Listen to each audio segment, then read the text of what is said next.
ఇలా ఏమైనా ఏసీబీ చంద్రబాబు గారి పంజరంలో ఉందా? చంద్రబాబు గారు సమాధానం చెప్పాలి.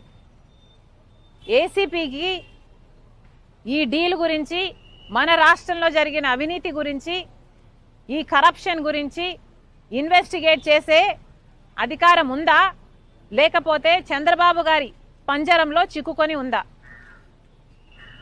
చంద్రబాబు గారు సమాధానం చెప్పాలి. ఏసీపీ కూడా నిరూపణ చేసుకోవాలి. మీది యాంటీ కరప్షన్ బ్యూరో. మరి మీరు కరప్షన్ మీద సుమోటోగా తీసుకొనైనా సరే మీరు ఎంక్వైరీ చేయడానికి వీలు ఉంది.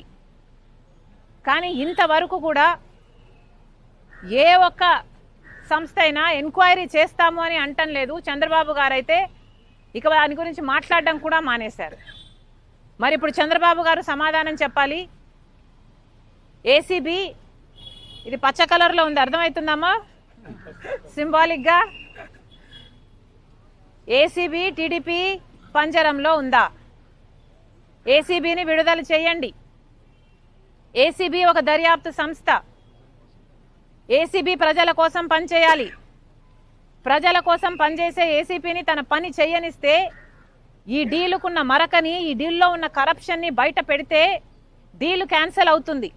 డీల్ క్యాన్సిల్ అవ్వకపోతే 25 సంవత్సరాల పాటు అధిక ధరలు కరెంటు బిల్లుల రూపంలో ఆంధ్ర రాష్ట్ర ప్రజలు ఎక్కువ ధర చెల్లించాల్సి ఉంటుంది.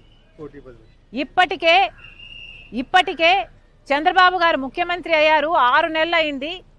ఈ 6 నెలల్లోనే చంద్రబాబు గారు ఈ నెల నుంచి ఎలక్ట్రిసిటీ ఛార్జీలు పెంచారు. ఇప్పటికే ప్రతి ఇంటి మీద 30% ఎలక్ట్రిసిటీ ఛార్జీలు అదనంగా కట్టాల్సి ఉంటుంది.